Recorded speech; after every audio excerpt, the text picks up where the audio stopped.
So, continuing the earlier discussion, Derrida has actually wanted to deconstruct or dismantle this binary structure. Okay, where he believed that there cannot be such a patriarchal hierarchy in the relation between the binaries. It cannot be that women is subservient to men, or that darkness is subservient to light. Both of them, they do not, it is not that one is deriving out their definition from the other. Both of them, they are deriving their definitions from each other. Okay, if when you will be doing feminism, then throughout the Western metaphysics, Western philosophy, it was the phallus which was emphasized, which was regarded as the presence, the phallogocentrism, okay, as the presence. But when the women feminists, they tried to oppose this, they said that if phallus is important, then at the same time it is the womb of the women which is also important, because womb is the symbol of origin of creation. So it cannot happen that one derives its significance and importance from the other. Both are equally significant. Okay, and this is what Derridian deconstruction did. The Derridian deconstruction, it, as I told you in the earlier video, it deconstructs, it destabilizes, it dismantles the authoritarian patriarchal hierarchy. Okay, so that a more free play, a more liberal atmosphere can be created. Okay, so it often it's a great debate, an age-long debate when you read theory, that Derridian deconstruction, some are of the view, because there are two views here, some are of the view that Derridian deconstruction, it takes us away from the logos, or the ultimate meaning, the truth, the God. We don't have an ultimate truth, the final meaning. Okay, but at the same time, when we talk about the aporia, then another set of critics would say that what Derrida has actually done has opened up. It has actually opened up a vistas where studies like post-colonial studies and feminist studies grew up.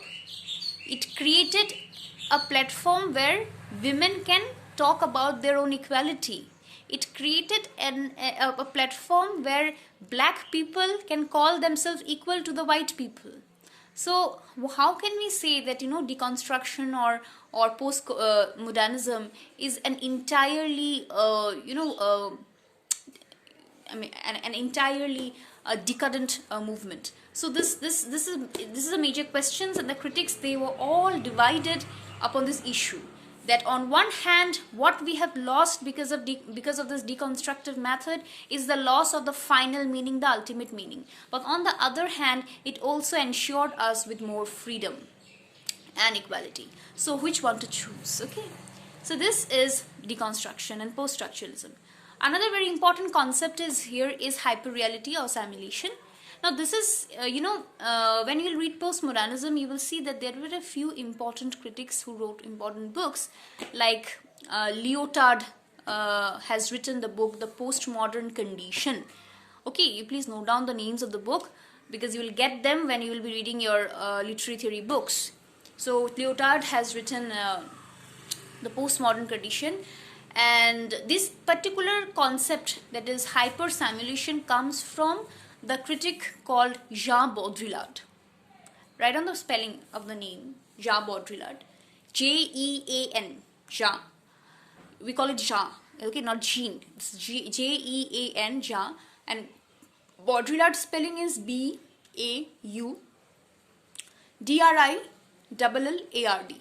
Okay, check out the spellings in Google. Jean Baudrillard had actually once said a very famous statement. Okay, we know, all of us, we know that Gulf War is a very important historic event which happened in the probably in the where the Arabian countries, they were involved, and this happened because of regarding the issue of oil, because Arabian countries, they are the hotspot for oil secretion. So the entire world actually depends on these Arabian Gulf countries for oil. So on that context, this war actually occurred.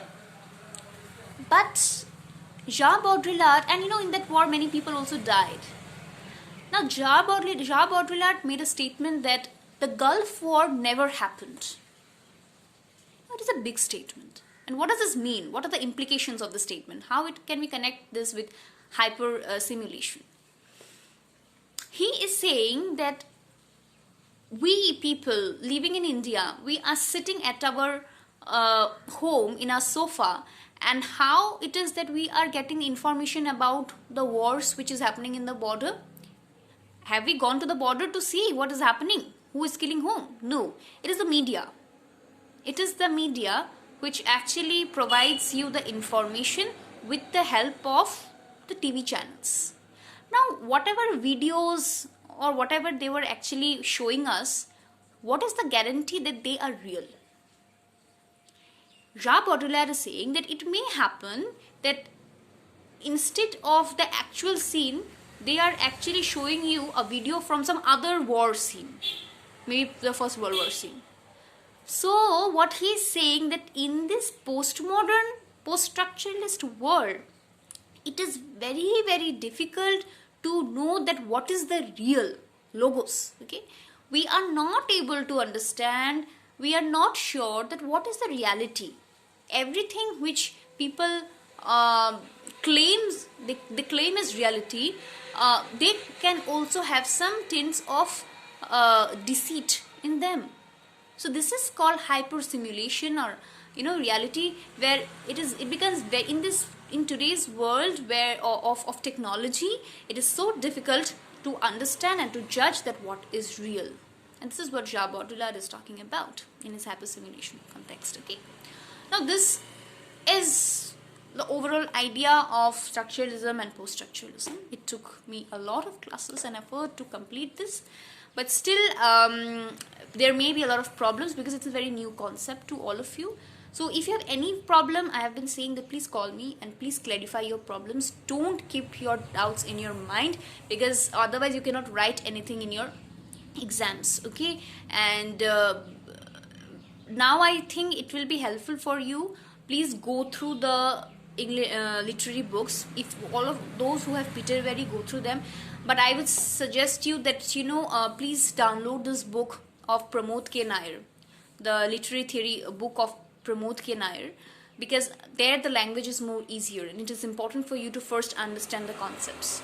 So please go through that book. Okay, sections of that book. The next I'll actually continue this discussion, moving it towards feminism. Okay, now when I will talk about feminism, it won't take much time because the major concepts are clear, and I actually talked about many concepts of feminism today, men, women, phallocentrism. So basically it will be a continuation of this discussion, because feminism is actually a movement which has been heavily influenced by post-structuralism. Okay, so let's do that. Okay, and along with that, I have two criticism texts which I have to teach you. One is Pope's, one of Pope's text I will be teaching you. They won't take much time. And another one is Sidney. Sidney's An Apology for Poetry. Now Sidney's An Apology for Poetry is really very important. So we will be doing that also. So bye bye, take care, and please study. Okay, thank you.